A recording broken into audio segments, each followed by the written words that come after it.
I, 28F, need help processing something that's been eating away at me for weeks. I feel like I'm either going crazy or my worst fears are coming true. For context, I live with my boyfriend Peter, 30M, who I've been dating for 3 years. My sister Jennifer, 32F, recently got divorced from her husband Jake after 5 years of marriage because he was abusive.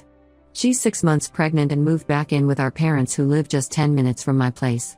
Let me give you some background about Jennifer and me. We grew up really close despite being 4 years apart.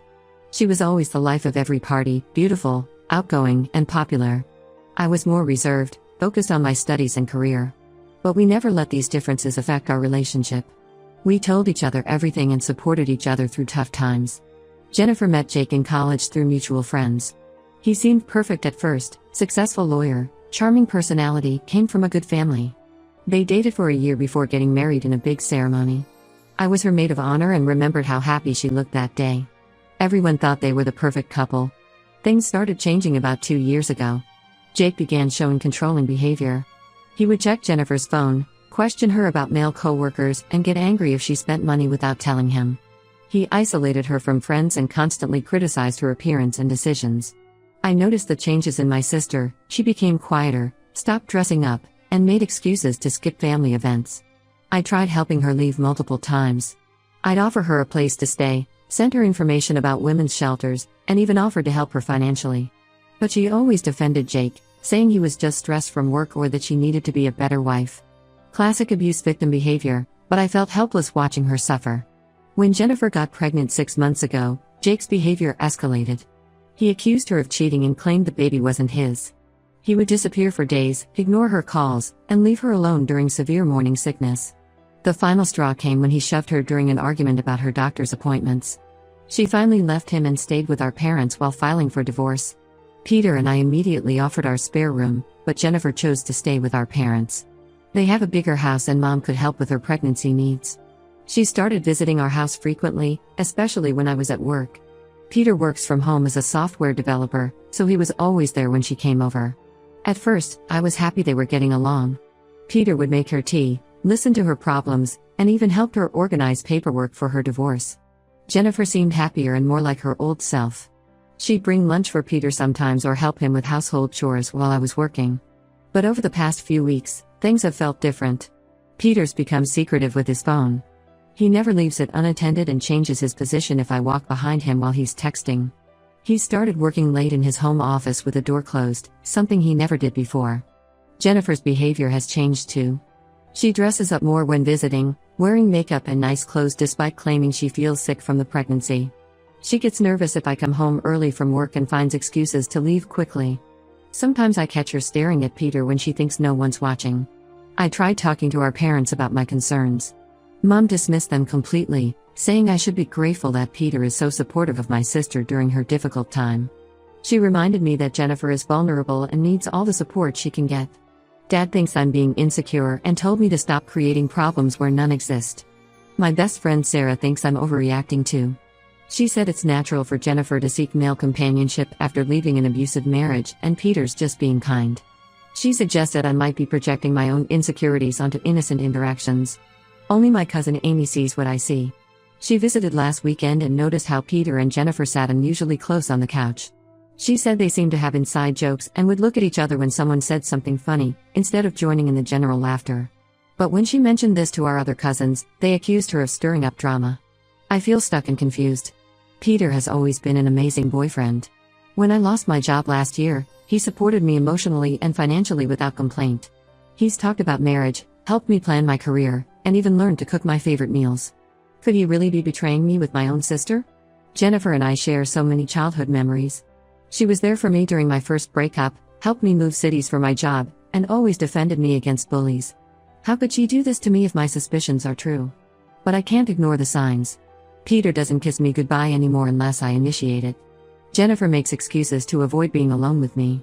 They both get oddly quiet if I mention future plans or bring up their increasing closeness. Should I confront them? Install cameras? Check Peter's phone? Hire a private investigator?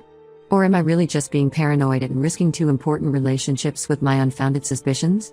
Please help me figure out what to do. Edit. Thank you for all the replies. To those asking, yes, Jake is definitely the baby's father, as Jennifer got pregnant before things got really bad between them. Also, Peter and Jennifer never met before she started visiting our house after leaving Jake. Update 1: You all were right.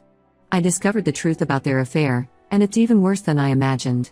2 nights ago, Peter fell asleep on the couch while working late. His phone was unlocked next to him, showing his chat with Jennifer. I know I shouldn't have looked, but my gut feeling had been eating at me for months. What I found shattered my world completely. They'd been having an affair since Jennifer first started visiting our house. Peter wasn't just helping her with divorce paperwork, they were sleeping together the whole time. I spent hours reading through months of their messages, each one feeling like a knife in my heart. The messages started innocently with Jennifer thanking Peter for listening to her problems. Then they turned flirty, with Peter complimenting her pregnancy glow and Jennifer saying how nice it was to feel appreciated by a man again. Soon they were sending heart emojis and calling each other babe and honey. But what really broke me were their plans for the future. They had everything figured out. Jennifer would finalize her divorce and get child support from Jake. She'd stay with our parents until the baby was born, using her pregnancy and divorce as excuses to visit our house frequently. After the baby arrives, Peter planned to break up with me. They even discussed his excuses. He'd say he wasn't ready for marriage, or that we'd grown apart. Then after a few months, they'd start dating publicly. They thought enough time would pass that no one would connect their relationship to their earlier friendship. They talked about house hunting in nearby towns where they wouldn't run into me.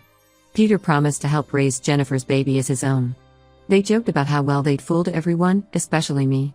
Jennifer even wrote, "I feel bad for my sister, but I've never been happier." The affair wasn't just emotional, they'd been meeting at hotels when I was at work. Peter's late nights working were actually dates with Jennifer. They used my business trips to spend entire nights together in our bed. There were detailed messages about their encounters that made me physically sick. I found proof of hotel bookings, secret date plans, and even photos they'd sent each other. Peter had missed my cousin's wedding claiming he was sick, but actually took Jennifer to a weekend getaway. All those times Jennifer came over to talk about her marriage problems? They were sleeping together as soon as I left for work. The worst part was reading their love declarations. Peter told her he never felt this way about anyone before, not even me. Jennifer wrote about how Peter understands her perfectly and makes her feel safe. They talked about growing old together and raising a big family. I couldn't sleep that night. I kept rereading their messages until the sun came up, trying to understand how they could betray me like this. I took screenshots of everything and saved them to my phone, knowing I'd need proof when I eventually confronted them. The next morning was surreal. I acted normal and went to work like nothing had happened. Peter kissed me goodbye, still playing the role of perfect boyfriend. An hour later, he was texting Jennifer about missing her. She even had the audacity to ask if she could come over later to hang out since she was feeling lonely. I called Amy and told her everything. She offered to let me move in with her immediately, but I said I needed time to plan my next move.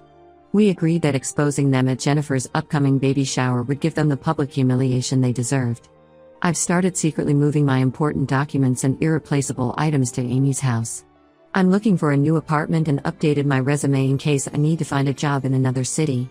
I can't stand being in the same house as Peter anymore, knowing he's probably texting Jennifer as soon as I leave the room. Our parents still think I'm lucky to have such a supportive boyfriend. Mom keeps saying how Peter's kindness shows he'll be a great father someday. If only she knew he's planning to be a father to her grandchild, just not with me. I feel like such a fool for not trusting my instincts sooner. Everyone told me I was being paranoid, but deep down I knew something was wrong. I gave them both the benefit of the doubt and they took advantage of my trust in the worst possible way. I haven't confronted them yet. I want them to face the consequences of their actions in front of everyone who matters to us. The baby shower is next weekend, and I'm going to make sure it's an event no one ever forgets. Update 2: The baby shower was yesterday and everything exploded exactly as I planned. I arrived early to help set up at my parents' house. Jennifer was glowing in her new blue maternity dress while Peter played the perfect future uncle, hanging decorations and arranging furniture. Everyone kept praising him for being so supportive during Jennifer's difficult time. I watched them steal glances at each other all morning. Peter's hand lingered too long when he helped Jennifer with chairs. She kept finding excuses to be near him. They thought they were being subtle, but now that I knew the truth, their behavior was obvious. I waited until all 40 guests had arrived, family, friends, co-workers, even some of Jake's relatives who still supported Jennifer. Mom had prepared an elaborate spread and decorated everything in soft yellow and green. Jennifer was opening gifts, surrounded by everyone cooing over tiny baby clothes and toys. I stood up and asked for everyone's attention, saying I had prepared a special surprise for the mom-to-be. Peter smiled proudly, probably thinking I'd finally gotten over my paranoia. I connected my phone to the large TV in our living room, pretending I had a slideshow of Jennifer's pregnancy journey. Instead, their private messages filled the screen. The room went completely silent as people read the explicit conversations between my sister and boyfriend. I watched their faces change from confusion to shock to disgust. Jennifer dropped the gift she was holding and started crying. Peter lunged for the TV, but I blocked his path. I read their messages out loud, their plans to get child support from Jake while living off our parents' generosity, their secret hotel meetings, how they planned to blindside me after the baby was born. I showed everyone the hotel receipts, time-stamped photos, and their conversations about sleeping together in my bed. Mom fainted when she read messages about them planning their future together. Dad had to help her to a chair while still staring at the screen in disbelief. Some of Jennifer's friends tried to leave, but I asked them to stay and listen to everything. Peter tried claiming the messages were fake, but I had dates and locations that matched his late work nights. He couldn't explain why hotel receipts showed him booking rooms when he was supposedly working. Jennifer broke down completely and admitted everything between sobs. The worst part was her attempt to justify their betrayal. She actually said I was never home and Peter was lonely. She claimed they didn't mean to fall in love, but couldn't help their feelings. Peter joined in, saying they never wanted to hurt me, but their connection was special. Our parents were destroyed. Dad couldn't even look at Jennifer, his favorite daughter. Mom kept crying and asking where she went wrong raising us. Our aunts and uncles started leaving, saying they couldn't support someone who would betray her own sister this way. I announced that I was moving out and never wanted to see either of them again. Several cousins offered me a place to stay. Peter begged me to listen to his side of the story, but I told him to get out of my parents' house. He tried taking some of his belongings, but I said I'd mail them to his office address. Jennifer kept sobbing about how I ruined her baby shower, but I reminded her that she ruined our relationship the day she decided to sleep with my boyfriend. Some of her friends actually defended her, saying she was pregnant and vulnerable, but most people were firmly on my side. Now I'm staying with Amy while looking for my own place. Our parents are devastated. Mom keeps calling and crying about her daughters never being close again. Dad told Jennifer to find her own apartment because he can't bear to look at her right now. Peter's been calling from different numbers, but I blocked them all. His friends messaged saying I went too far by exposing them publicly. They said I should have handled it privately to avoid humiliating Jennifer during her pregnancy. I don't care, they deserve to be exposed for who they really are. The aftermath has been intense. Most of our extended family cut contact with Jennifer. Peter's reputation at work is ruined since some of his colleagues were at the shower. Jennifer's friends are divided, with some supporting her and others disgusted by her actions. I don't regret what I did. They planned to humiliate me after the baby was born. Instead, I took control and exposed their true characters to everyone who matters. Now they can have each other, along with the consequences of their actions. Update 3: Life has completely changed since the baby shower incident. I moved into my own apartment in a different neighborhood and got a better paying job at a tech company. The distance from all the drama helped me focus on rebuilding my life. Jennifer had her baby last month, a boy she named after our grandfather Robert. She moved into a small apartment near our parents and has been trying to play happy family with Peter. They're officially dating now, posting constant pictures on social media about their perfect little family.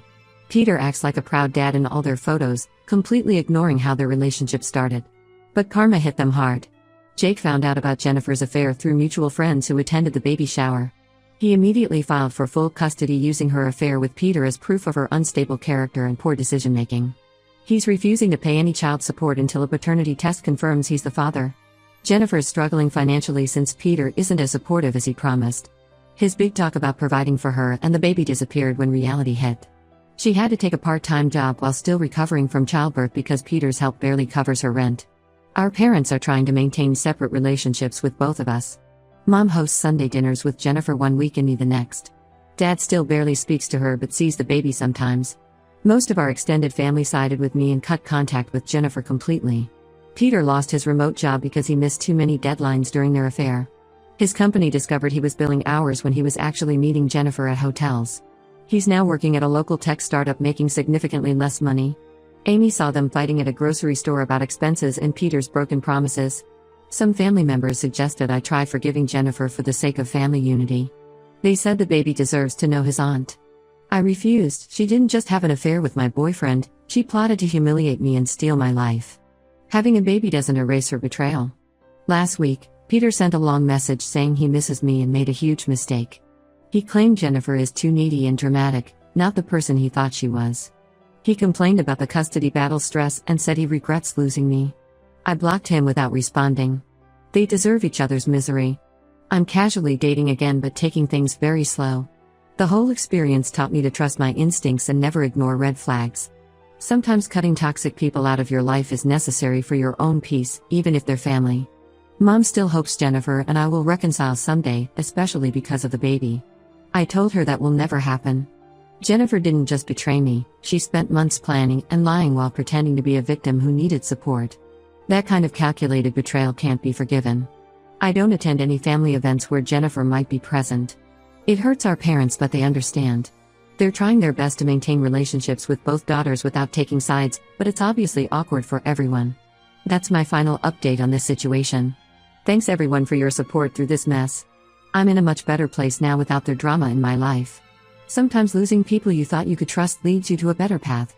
I've learned that blood doesn't always mean loyalty, and it's okay to choose your own peace over family ties.